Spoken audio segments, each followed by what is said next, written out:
The True Sports Physical Therapy Podcast. Really happy to welcome the Gavin Sheets. Excited to learn about what it's like to be a big leaguer, what it's like to train as a big leaguer. Right before we get rolling, introduce yourself to this massive audience of sports PTs. I'm Gavin Sheets from Baltimore, Maryland. Played baseball at Gilman, then went to Wake Forest, and now with the Chicago White Sox. Give me some specifics, Gavin, of what it is you think allowed you to reach this elite level of baseball. You know, for me, it was. I grew up in a baseball family, obviously, with my dad playing in the big leagues with the Orioles and growing up around the game. But the biggest thing for me is I just had a love for the game. I feel like kids nowadays are so under pressure to just be really, really good at a certain sport from such an early age. And I don't think they get that love for the game early anymore. And for me, I wasn't thinking about being a professional baseball player. I wasn't thinking about playing in college or making a living out of it. I just loved the game. And I think when you have that as your foundation, I think it's a much easier way to be an athlete.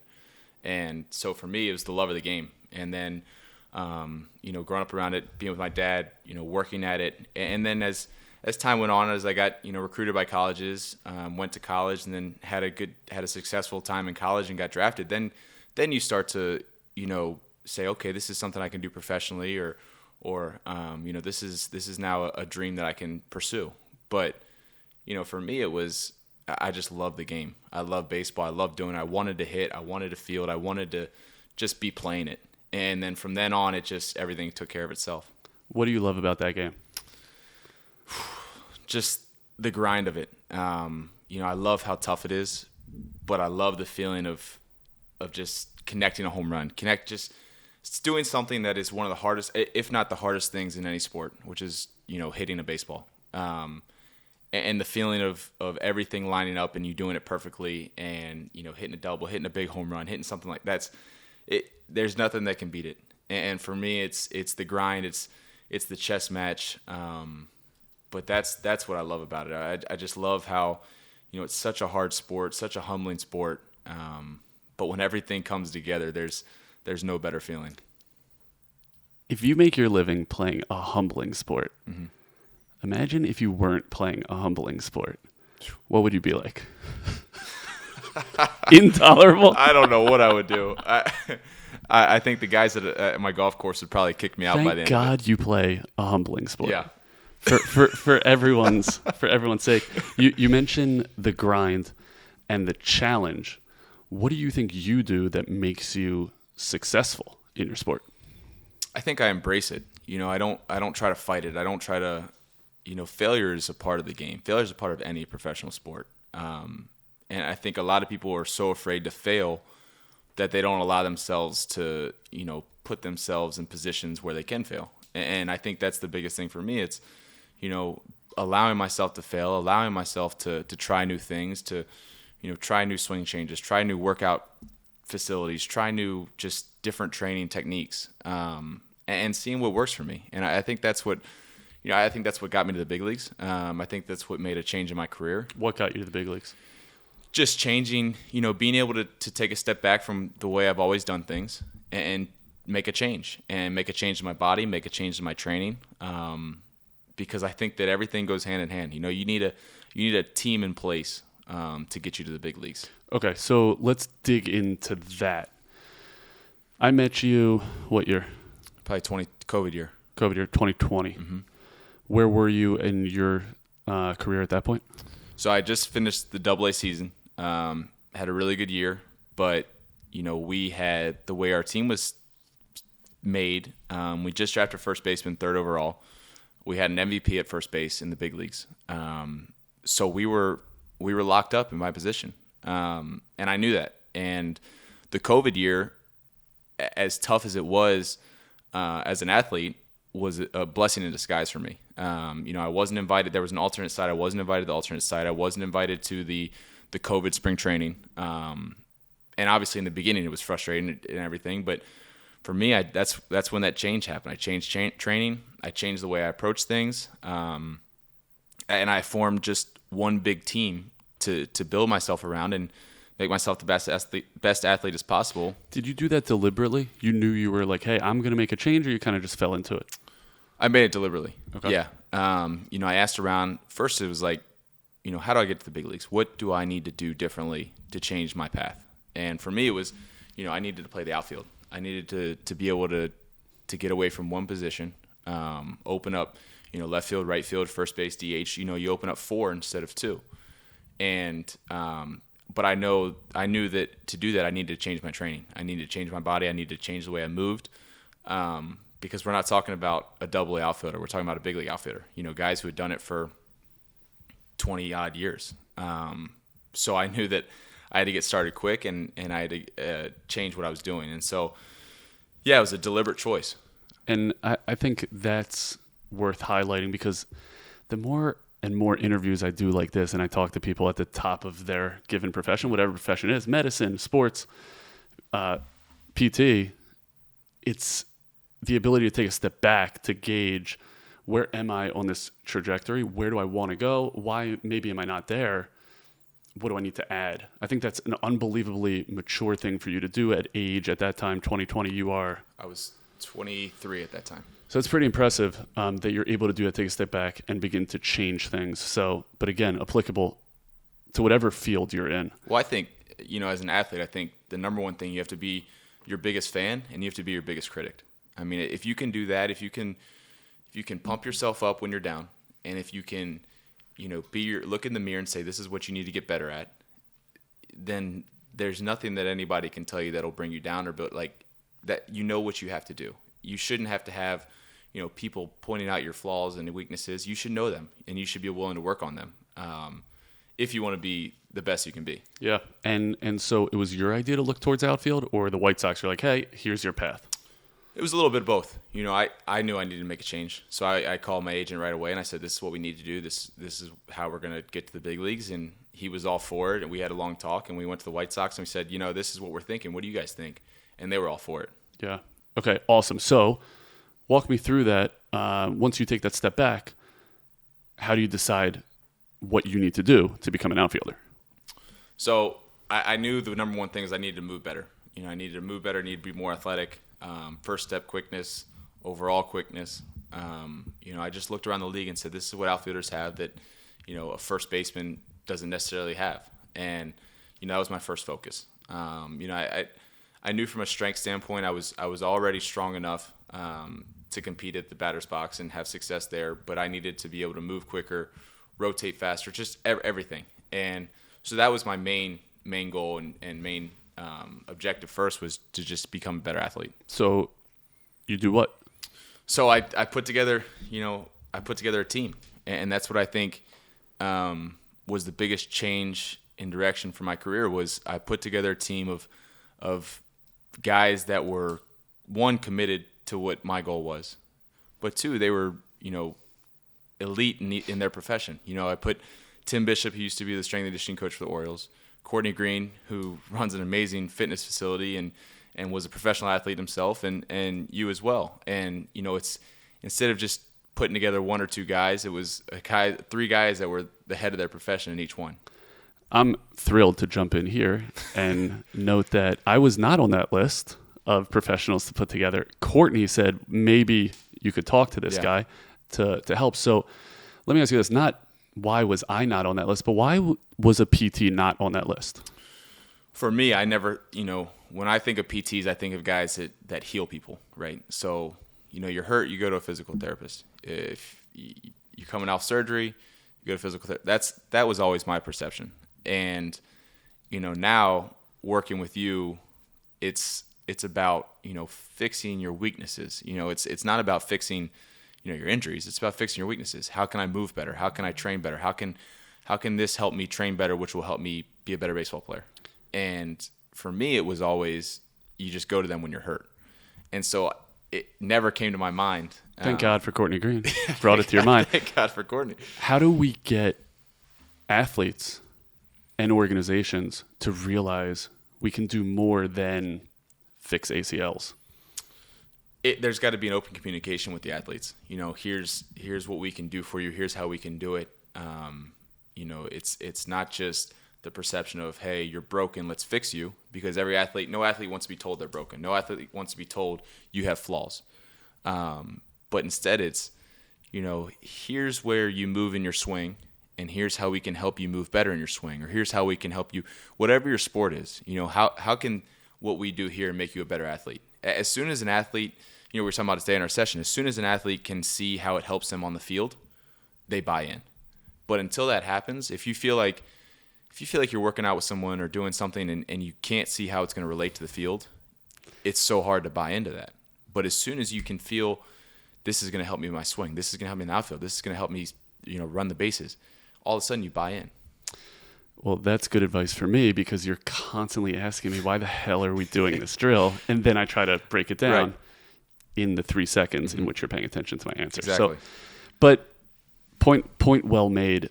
Certainly. I think another piece to that is not just how do we get athletes to know that sports PT should be a part of that team, but how do we get the sports PT to let the strength coach know that we should be part of the team, and how do we develop those relationships? That relationship, both Courtney Green, Tim Bishop, that I'm always working on developing is understanding, here is what I do. This is the lane I'm going to stay in. Right. Here's where you're going to work. Here's where we'll overlap. So let's make sure we talk and communicate appropriately. And that goes both for strength and for speed and agility. So I think that's like the other piece of getting that word out. Sports PT should be a part of that team. Yeah, I think it's, and that's what Courtney did so well, and you two was, you guys were able to put together a plan that was coinciding. That was, this is what we're doing in the weight training today. Here's what you guys should do, and back and forth. And, it's such a tough conversation to have, I feel like, in professional sports right now, because everybody, wants to be the best at their job. And, it's the same as athletes. Like, you don't want to be told you have a flaw. Like, you don't want to be told how to do your job, or, so it's got to be a companionship. It's got to be something that, you realize you're working together, not against each other. Because it really is, when you fire together and you do everything together and you start moving better in both areas, it's a no-brainer to work together. I think it does take a dose of humility. No doubt. And I think that's really hard to find, especially at those upper levels in the big leagues. What is it like to train in the big leagues? Break it down for me, in season, out of season. So out of season is when you just go after it. You go after your flaws. You go after, getting faster, bigger, stronger, everything. Whatever, your off-season plan is. And, that's when I like to do my heaviest lifting, my biggest overloads, all that stuff. And then in season is about maintaining. It's about not losing all that work you did in the off-season. How do you do that? You got to be willing to put in the work. I found a couple years, I think that's the cool thing about baseball is you go through the minor leagues before you get to the big leagues, right?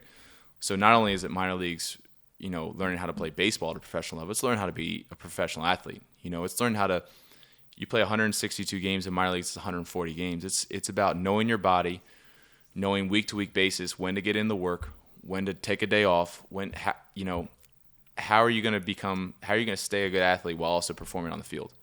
And, it takes 3 years to figure it out. Okay, my body's feeling really good today. I'm going to get a good lift in for this week. Like, I'm going to do a good day of squats. I'm going to do a good upper body lift. And to keep it going so that the days that you're not feeling great, hey, I'm going to do a med ball series just to get loose. I'm going to do, bands to loosen my hamstrings or whatever stretch you need that day. Because that's what it's all about. It's at the end of the day, when you play 162 games, it's about being able to perform 100% of whatever you have that day. And you need to be able to be strong enough throughout the season so that your 100% is as close to 100% as possible. And whether it's lifting heavy that day, lifting light, whatever you have to do, but you need to be able to make it through till October. They have mandatory lifts in season? We have a mandatory amount of lifts per week. Okay, so break it all the way down for me. What does a week look like in the big leagues from a strength and conditioning perspective? So you're looking at 2 total bodies a week. So it's kind of up to you on how you want to break it down. Do you want to do upper body one Monday, lower body Tuesday, do a kind of a core circuit or something on Wednesday to get loose, and then Thursday, Friday, go back to your lower upper, which is kind of like an off-season lift. Or if it's late August and you're beat up and you just want to do a total body lift on Monday, take Tuesday off to band, stretch, whatever, and then do another full body on Thursday to break it up. So it's like 2 big lifts a week instead of the 4. And it's up to the player to make these decisions. It's up to the player, because at that point, as I said, you have the whole minor leagues to go through that. You know what you need. You know what you need to do to perform on the field, and that's the end goal.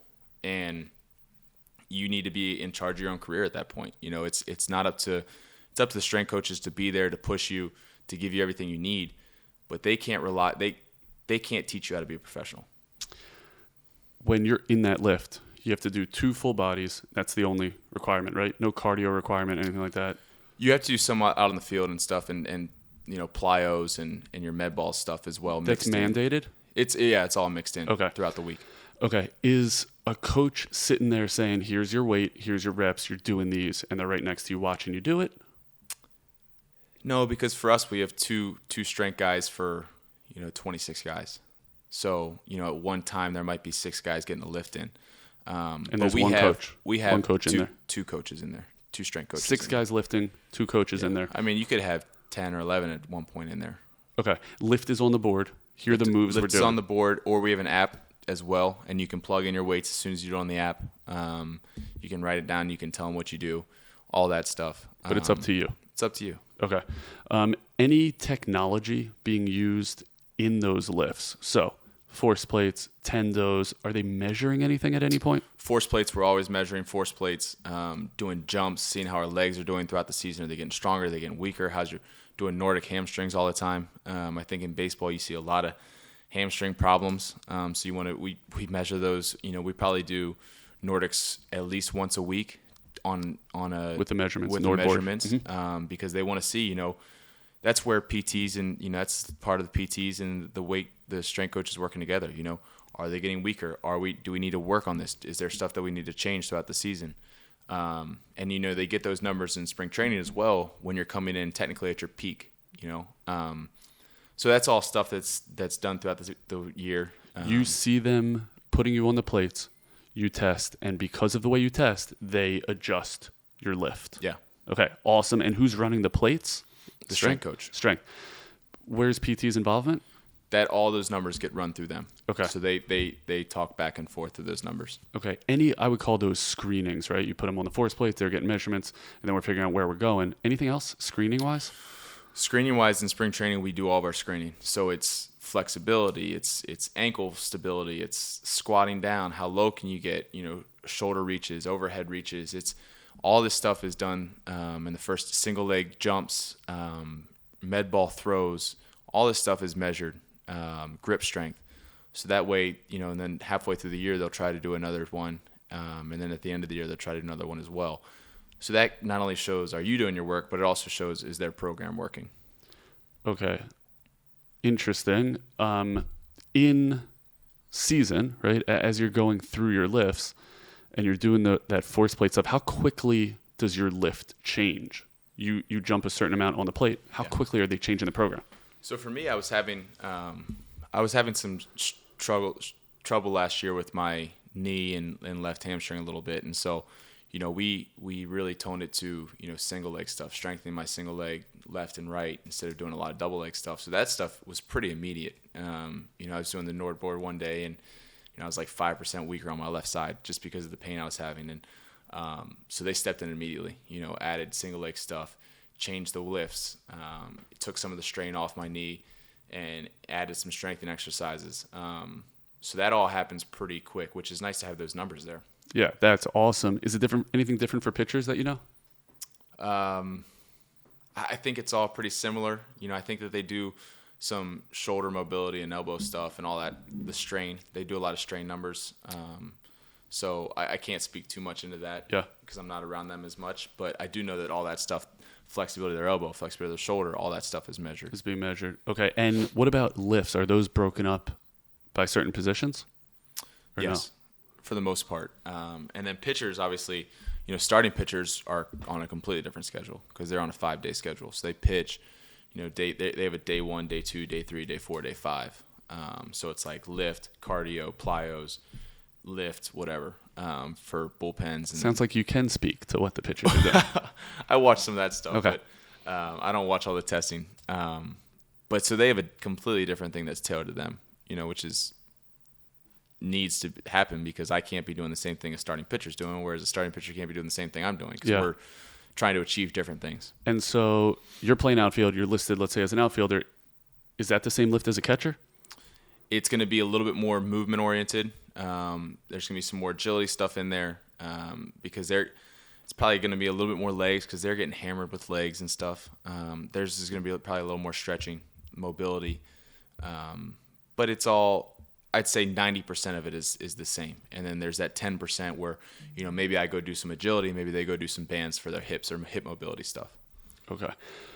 That makes a lot of sense. That's great to hear that it's broken up like that. But they don't do outfield, infield, separate lifts, like group liftings. I've seen it throughout my career. I've seen where it's, corners and then middle infielders will have different lifts. Like that's how we did it in college. It was corner infielders and then middle infielders were different lifts. Corner outfielders, center fields, different lifts. Really? So it's all kind of, how your coach wants to do it. What's your ideal? If you're going to design the White Sox strength and conditioning program, what does it look like? In terms of the lifts or in terms of a weekly? Yes. I think it's the way they have it set up, to be honest. I think that they offer everything, right? So they offer, here's your upper, here's your lower, here's your total, whatever you want to do on that day. Here's your mobility if you need that. Here's your plyos if you need to do that today. And here's your med ball circuit. And, I think it's at the point now in the big leagues where you have that trust with them. They have that trust with you that whatever you choose to do that day is what you need. And you know what you need. And I think that's part of being a big leaguer. I don't think you can do that in high A or low A or even double A. That is so different than the NFL. So NFL, at least most of the organizations that I'm familiar with, here's your lift. Yeah. You're doing this lift. Yeah. I'm going to stand here and I'm going to watch you do that lift because that's what the strength coach says.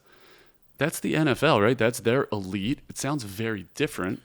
Well, because for the NFL, every week you're gaming up for one game, and you know how to gear up for that one game. I would think the player knows just as well as the big leaguer knows. Sure. But in the NFL, the strength coach knows. Right. And I think that's the difference between the NFL and the MLB. It's we're getting ready for our Sunday game. It's proven that Monday, Tuesday, these are our lifts, and that's been proven to work the best. And I'm sure in the NFL, I can't speak to it, but I'm sure that they have some things tailored to them as well, where it's, hey, Sunday was a tough one for you. You're banged up here. We're going to change this a little bit. We're still told what to do and urged one way or another, but we have that open communication where it's like, hey, you want us to do an upper today? Okay. I'm going to do an upper, but let's go light today. Let's do bands. Let's do, instead of heavy dumbbells, let's go light and let's do a lot of mobility with the shoulders or something like that. But it's just such a different game playing 162 games in 180 days where you got to have that open line of communication. There's also, you have two strength coaches for 26 guys now, right? They probably have more than that. Like their ratio is actually better in the NFL. So I'm surprised and impressed that at least with the White Sox that they give you that carte blanche. That's awesome. I think that makes a lot of sense to me. What's your opinion on Wake Forest and the way they broke it up with corners and middle doing different stuff versus it doesn't sound like that happens in Chicago? At least from a programming standpoint, what do you prefer? I think you kind of learn through college what works for you. So I was always a little jealous seeing the middle guys working on some more agility stuff, jumping, stuff to make them better athletes and stay better because that's where your athletes are, right? So, I was always a little jealous of that because I knew that it could really help me. So I like to add that stuff in now. But, I see where it makes sense in college, especially when you have, one strength coach who who can't be in control of getting everybody to do everything. So, hey, I'm going to put this one program together for these guys, and everybody, is on the same page, and that way, it definitely makes his job a little easier. Whereas for us, it can be more individualized. So we can get in, we already have our individual programs too in Chicago, which is nice. Whereas in college, it's kind of, here's your position, here's what we want you to do, here's our ideal spot for each position. Whereas in Chicago, it's, hey, here's your spring training movements. We're going to add this to your thing and make it individualized. And so that's already in your plan for the season. So I see both sides of it. It's kind of it's the way I think college has to work. Yeah, that makes a lot of sense. When you look at the way they do it in the bigs, that makes a lot of sense to me for what I do for a living. No one knows their body better than the patient or than the athlete, especially at that level. Sure. Right? So I think it's super worthwhile to take that lesson and apply it to a whole bunch of other things. Us in the outpatient setting, it's awesome to work with Gavin Sheets who knows how his body moves and knows what he wants to do with his swing. But, the high school lacrosse player, he might not know what ideal movement is, but he knows what feels right. And so making that a piece of the pie is something I think that we can learn as clinicians from the big leagues, for sure. How's it different in the minor leagues? They telling you exactly what to do and when? Yeah, it's not as much of a communication, and I think that's how it should be. I don't have any problem with the way it's run in the minor leagues. There's still an open communication, but there's not as much leeway. It's pretty set in stone. This is what we're going to do. This is how we're going to do it. And it's the nice thing that the White Sox do is from the top down, we're on the same program. So if a guy gets called up from single A to double A, double A to triple A, triple A to the big leagues, we're on the same lift. We're on the same program. We're on the same endurance phase, power phase, every strength phase. So that's really nice what they do, so that each level everybody's on the same page. But I think it's the way you have to do the minor leagues. Things need to be set in stone a little bit more until you gain that trust, you gain that respect throughout the organization. It's how it was in college. Freshman year you come in, you have to prove yourself. Sophomore year, junior year, and then you have a better relationship with the coach, and he knows how you work. When I was working with Team Israel at the Olympics, there were some major leaguers on the team, some minor leaguers. I was talking to some of the minor leaguers, talking about some of the crazy things that they saw on the road as it pertained to strength and conditioning.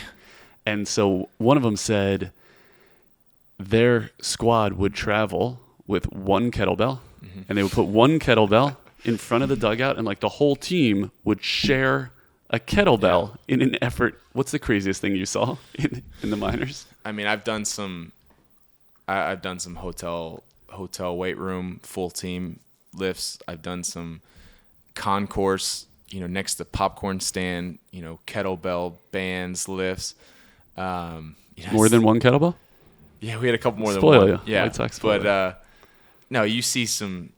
In minor league baseball, you see some crazy stuff. And what's the craziest thing you ate before a game in the minor leagues? So my first year, I went to low A for my first half season right out of the draft. And at Wake, we had just gotten a brand new facility, like $12-15 million facility. We got a nutritionist. We're getting fed well before every game. I mean, we're doing it like the big leagues. And I get drafted and I go to Kannapolis, North Carolina, and I'm like, okay, this is pro baseball. Let's see what this is all about. And I've heard stories from my dad, and I'm thinking, okay, it's 2017 now. We're not in the 1980s anymore, and we have a doubleheader. And in between, after the first game, in between doubleheaders, we get served hot dogs and ice cream. It's not very kosher. I always remember sit out there in the tub, the chocolate, vanilla, strawberry one. And you're not in a tub. It's in a tub. Yeah, the ice cream is in the tub. I'm picturing you in a tub eating a hot dog and ice cream. Okay. No, So are the listeners. That's Babe Ruth. That's Babe Ruth type stuff. But yeah, it's sitting right there on the table.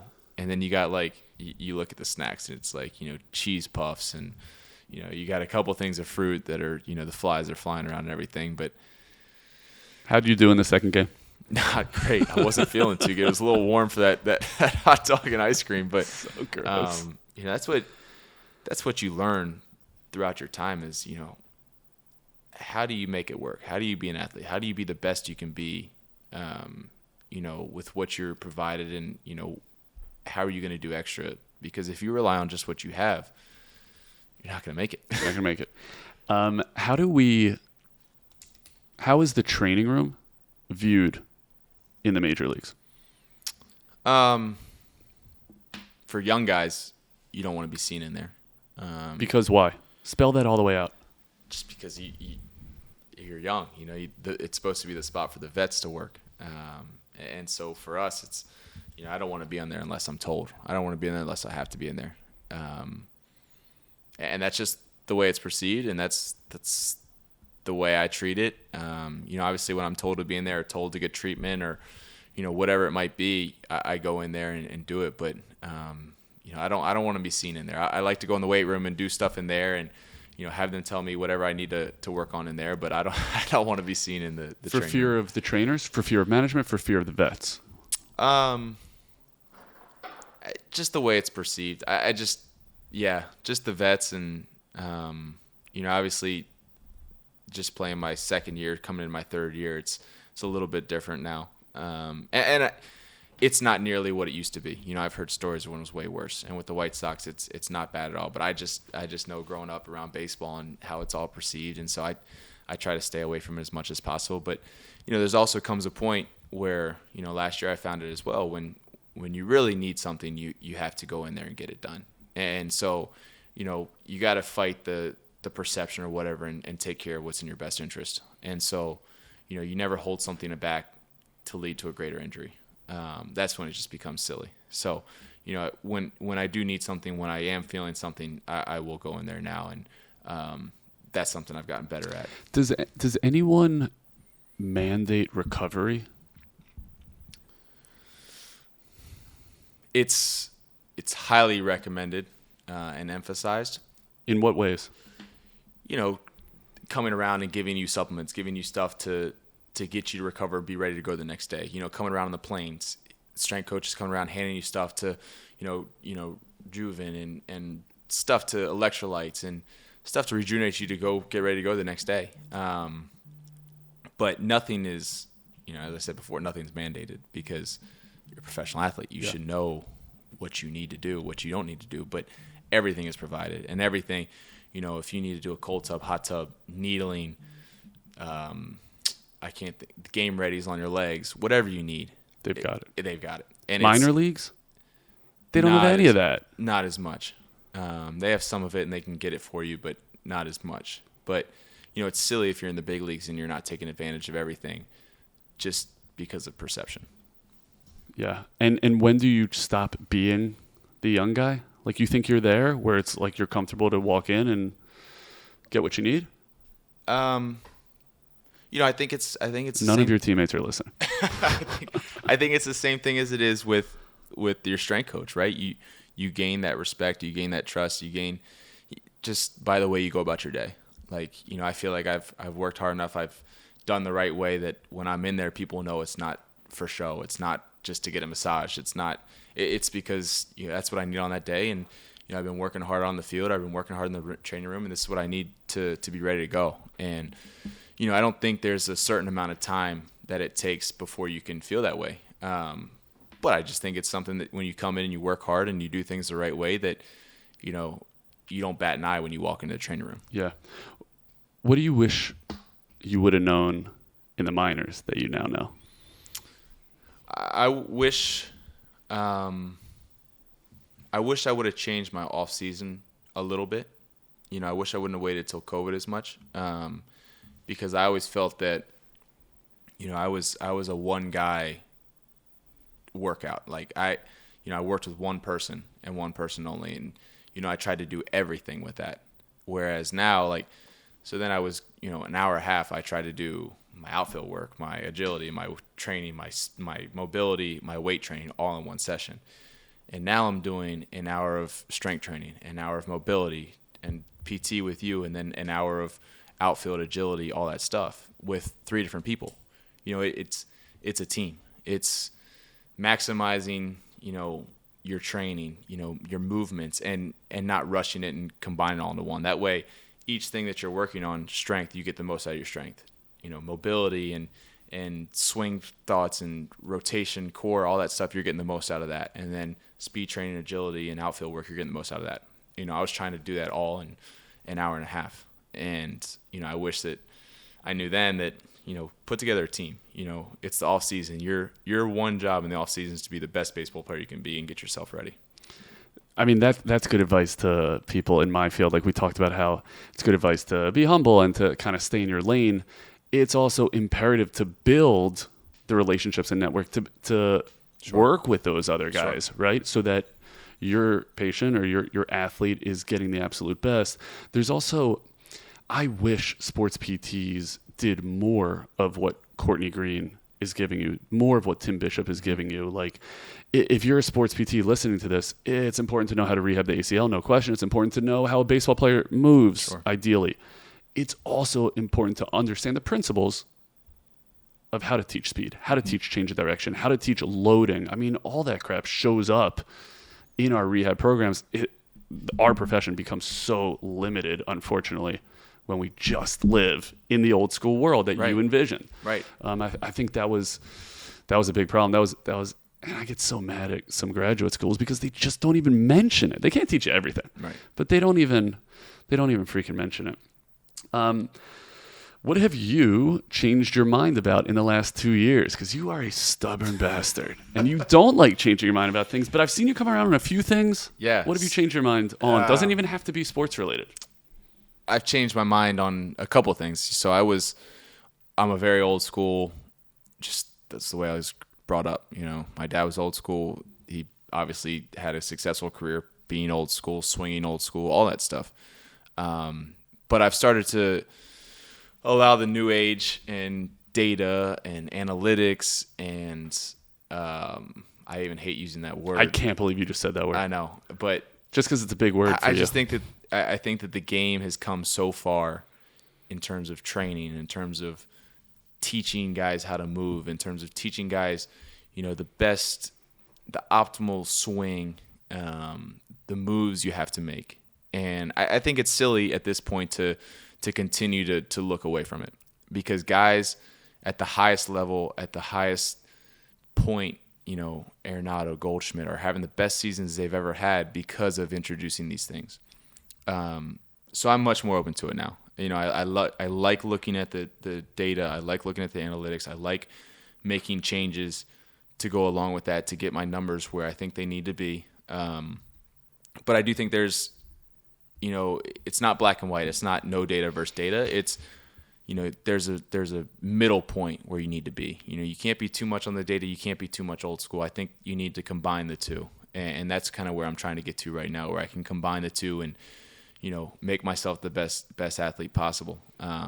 But it's in many ways, it's the swing, it's working with you, it's changing some data in terms of, hamstring strength and jump strength and all that stuff, all the numbers that we have now. And so that's what I've become more open-minded to, slowly but surely. Really slowly, maybe not so surely, but I like the way you put it, that you keep some of that old school in you, because if you label yourself as, hey, I am a blank guy, you just get married to that label, and it's really hard to turn away. I am a launch angle guy. I am a spin rate guy, stuff like that. Yeah.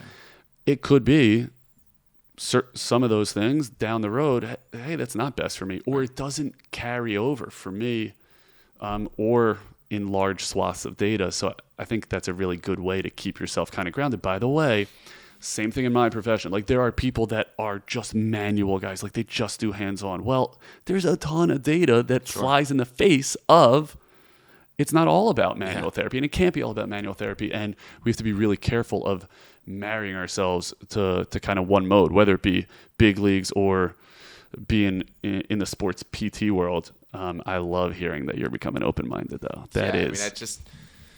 I think there's so much available now, to make you a better player. I mean, I can go see, the flaws I had in my swing from last year, and how, I have to dive into that new age thought of swinging and not fully, but to merge the two to become the best player I can be, the best hitter I can be. And, I think if you're on one side or the other too far, you're not getting the optimal of both, because there's there's no right or wrong side.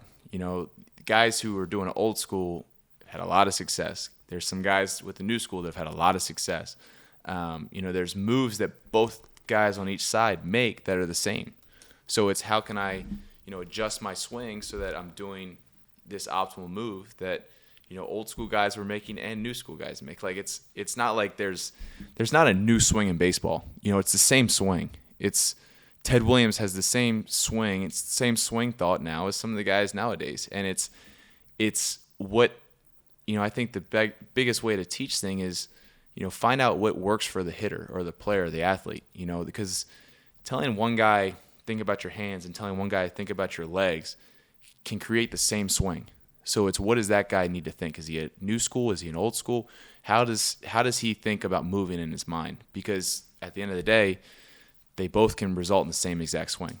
Yeah, and I think it's always looking for what you said. What's the carryover? What is correlated to success on the field? And I like to do that with our strength and conditioning or our rehab sessions or our movement enhancement sessions, which is what do I know is going to make you, to the best of my understanding, better at doing X, right? So if you tell me I want to get my hands here, how do I develop an exercise or a drill that's going to perfect that for you or make it easier for you or make you more powerful in those positions?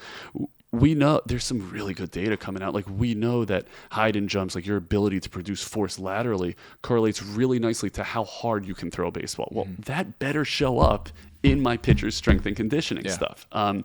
We also know that grip strength doesn't necessarily correlate to velocity or, by the way, spin rate. That's going to be way further down on my focus. To bring it back to one of the things you were talking about, comparing old school to new school, I had a conversation with Tippy Martinez, and he was going crazy. So he was a middle reliever / closer for the Orioles and the Yankees and the Twins for like 6 minutes. And he was talking to me about the spin rate thing, and he's like, Yanni, spin rate, we didn't measure spin rate. I was getting guys out without measuring spin rate. I'm like, yes, that's true, Tip. Yeah. But how hard were you throwing? He's like, probably 90. I'm like, I bet you your spin rate was insane. Yeah. You just didn't know it. It's not new. It's just not didn't know. new stuff. It's just we have data for it now. Yeah. Like that's why I say, the old school guys, it's not you shouldn't be against old school guys because they were doing stuff that we're doing now. We just have numbers for it and we can call it certain things. Spin rate guys, sinker guys, horizontal movement guys, vertical inverted stuff. It's none of this is new. Like, Nolan Ryan didn't just throw hard. I'm sure he had vertical ride and all this stuff that, Garrett Cole has nowadays and these guys have nowadays. It just couldn't be quantified. Then. Yeah. And so that's why this old school, new school, just banging of the heads is silly because guys you can't tell me that Barry Bonds didn't have stuff in the new school swing nowadays, in the new era of thought. Yeah. Like, of course he did. He had a perfect swing almost. Like he had what everybody is trying to achieve. Now, whether it was thinking, and he thought the old school way, he thought chop straight down and hit the ball off the home plate. Now, new age guys aren't thinking that, but they're trying to get Barry Bonds' swing. So how can you say that, you can't think the old school way, but you got to think the new school way, but at the same time I want you to hit like Barry Bonds, who thought about chopping the ball off the home plate. And that's why it's like, just because they didn't have the data then doesn't mean that they didn't have the ability to do things we can do now. For sure. And so much of it, I feel like, was like folklore then because you couldn't measure things. Right. So, man, I would love to put blast motion sensor on a Barry Bonds bat. Like, it'd be perfect. It'd be exactly what everybody's trying to achieve. Yeah. And it works the same way. Old school guys, like talking to my dad, old school guys, they can't stand the new age thought. Well, everybody's trying to achieve the same thing, so it doesn't really matter what you're trying to think. You think your dad's coming around on any of it? Any of it? Maybe some. I think that he sees where the game's improving. Some things are never going to change. Telling him that you should strike out more to hit more home runs, that's never going to fly. Telling guys that batting average doesn't matter, I don't think you're going to convince a lot of old school guys on that. Does batting average matter? Let me just look at your stats real quick. I think OPS matters. Oh, okay. I think that's Do I think a batting average is a good, I think guys that can hit for average are still meant to be in this game and still a big part of this game. It goes back to the training, corners, middles. I think everybody plays a piece in a batting lineup. But I do think that, OPS now is the gold standard measurement of as a hitter. How's your OPS? Are you slugging? Are you getting on base? Guys that have a high batting average usually are doing one of those two things really well. While batting average, while I can see how it's not as high of a thought now as for a hitter, I do think that to have a high batting average, you have to be doing something really well. You're probably going to have a high OPS as well. Aaron Judge hit 60-some home runs this year. His OPS was through the roof, and he hit above 300. Usually, those things are going to go pretty hand in hand. I'm not a huge strike. I don't like to. I can't get behind the whole strikeout or home run thing, just to get your slugging up. I can't get behind that because I do think there's an art to having a high batting average. You can't tell me that you don't want Tony Gwynn on your team because he didn't hit too many home runs. Like, okay, he's getting on base a ton. He's not striking out. He's making hard outs. He's a pitcher's nightmare. He's stealing bases. Like, that stuff all needs to be in the game. Yeah. That's early Tony Gwynn stealing bases. Yeah. Not late Tony Gwynn. Yeah. Stealing bases. What do you wish sports PTs knew about Major League Baseball players? I think you and I have a really good relationship because you're very passionate about baseball. You're very passionate about what we do. Understand what we do. You understand how we move. You understand what our season's like. I was an elite baseball player. That's why. Right. Okay. Something along those lines. Yeah.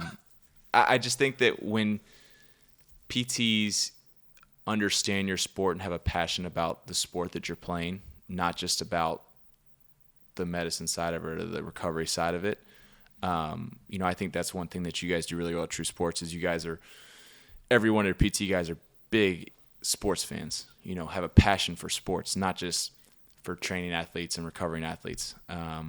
Because for you and I, like, you have as much interest talking baseball swing as you do telling me my next exercise.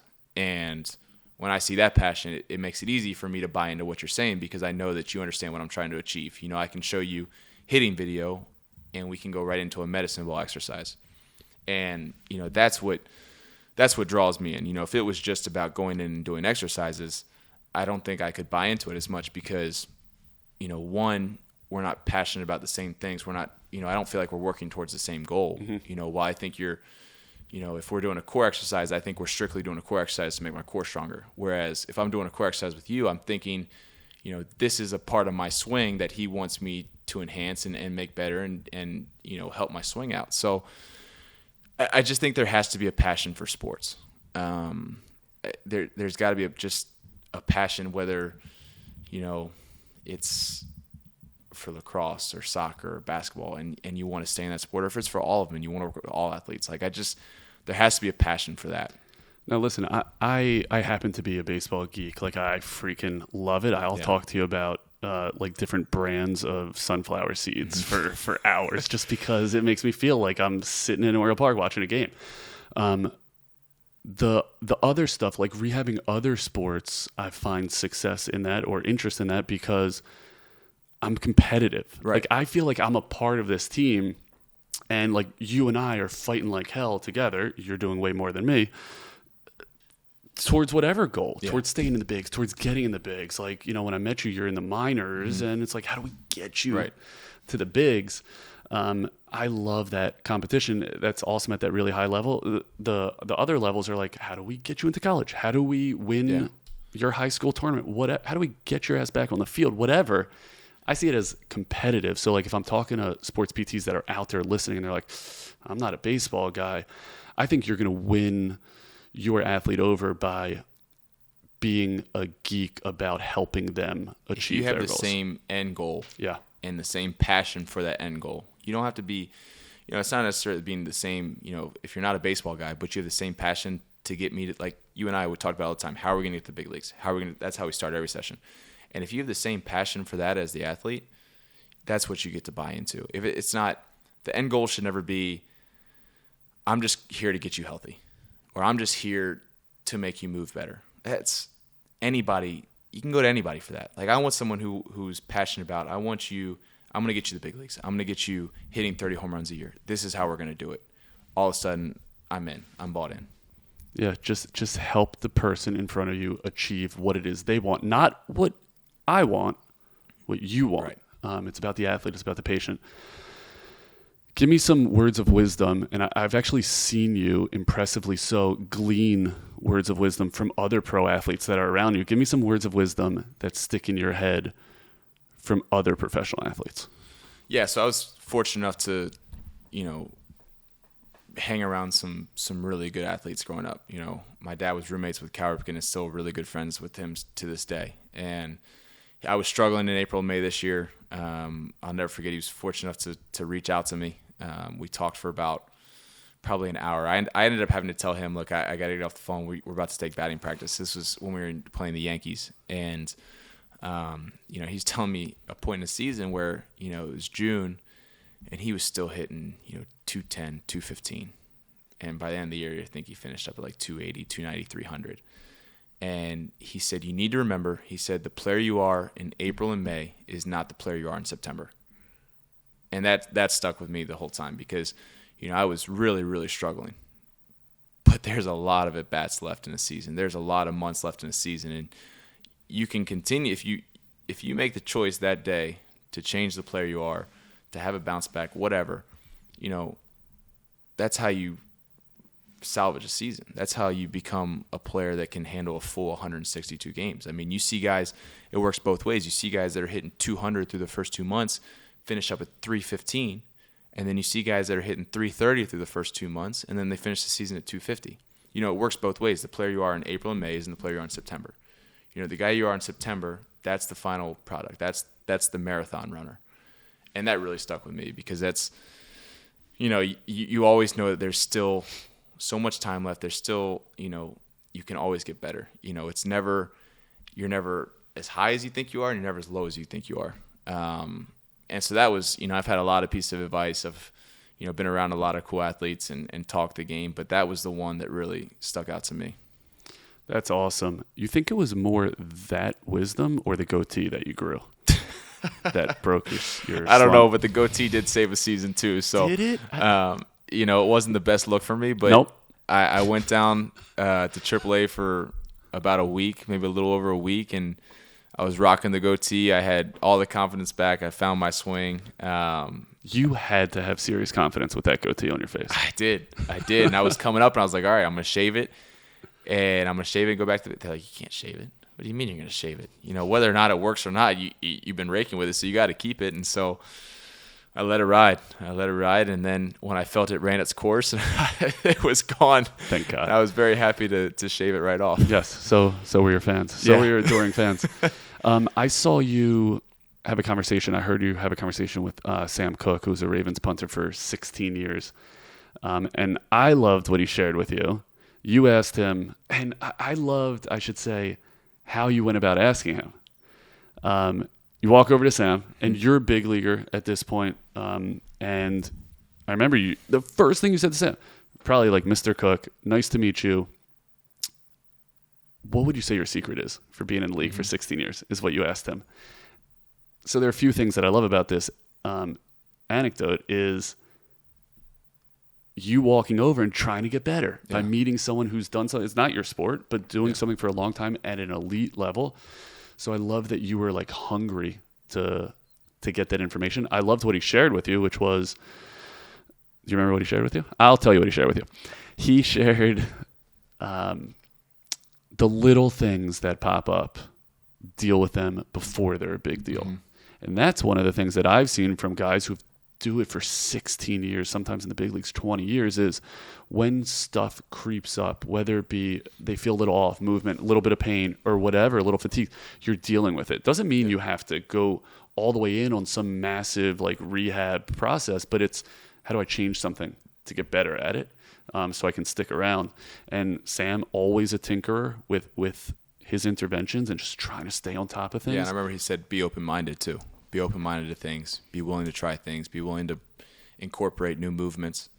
But yeah, I mean that's a guy that's, it's silly not to. I don't care what sport you play. If a guy who's been in a profession at the highest level for 16 years, Pro Bowler, everything. I mean, there's a secret to it. There's a secret to everything that every guy, I'm sure a 16-year vet in the MLB would say the same thing. And there's a secret to something that all those guys do that makes them so special. And it's one of my biggest pet peeves is, I go and hit where I hit at, there's high school guys, there's college guys, there's every level, and there's just not enough talk. There's not enough communication. Guys are so set in their ways of, watching Instagram videos but you have all the knowledge in the world around you. Talk to guys. Talk to, I like to see high school guys talking to each other about what they're thinking. I like to see college guys talking and then I like to see them go up to the pro guys and ask them, because there's just so much information from each player. How does each guy think about, because as I said earlier, everybody wants to make the same move in their swing, but everybody thinks about it a different way. And what a high school guy could even say he thinks could click with me. There's just, guys don't talk enough. Guys don't relay information. They think it's like a flaw if they ask them, or a weakness if they say, what are you thinking? What are you doing? How do you do this? And it kills me. It kills me because, there needs to be an open communication, and, you just got to everybody should want to know, just that 1%. It's really awesome. That's awesome, and that's great advice. I've been really impressed, even like in this short time I've been doing this pod, is people at the top of their game. Number one, they all have traits that are consistent. You're talking about world-class surgeons, world-class athletes, world-class PTs. They're all doing similar type stuff as it pertains to their field, whether it be the way they manage time, whether it be their dedication to the time they allot to getting better, just that they're going to go all in or be totally focused and actually put their phone away and dig in and be present. I just see these themes kind of coming up over and over. The talking thing and the grabbing information when you can. I mean, when I was at the Olympics, I saw Ian Kinsler, Danny Valencia, both bona fide big leaguers. I mean, I could go on and on about Kinsler and Valencia. I think it was 8 years in the bigs, 9 years in the bigs, bunch of home runs. Them having conversations with the native-born Israelis, guys who are playing D2 ball, but playing for their country, and they're all talking the same thing because the D2 baller is just pulling information from Kinsler, and Kinsler's loving giving it. That's awesome to see. Remember Luis Gonzalez from the Diamondbacks? Sure. So we did a spring training. We did an Olympic prep camp training camp in Arizona. Luis Gonzalez is a legend there.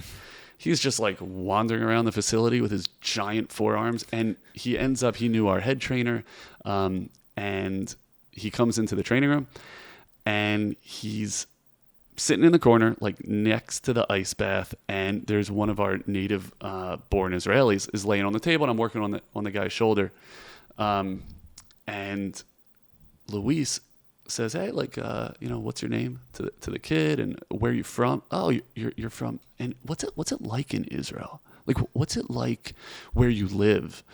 How is that different from like Arizona? What's the climate like? I'm like, and the kid on the table has no idea who he's talking to, but Luis is fascinated to try to learn something about something he doesn't know and become better. That's something I keep seeing. Elite guys trying to get better and trying to learn. I loved seeing you do that with Sam Cook because he's one of my favorite humans. And it was just such an awesome exchange of knowledge. If you had one parting piece to share with the sports PTs across America, what would it be?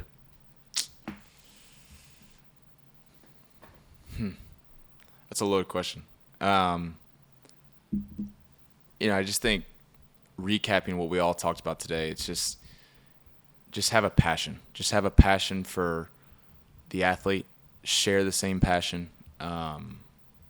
Because, I always had a bad perception of PTs. I always thought it was just, I'm go there to rehab of injury. But, you guys can offer so much more to what we do and can be such a big part of, making an athlete and who you want them to be and who they want to be. And, just share the passion and be open and,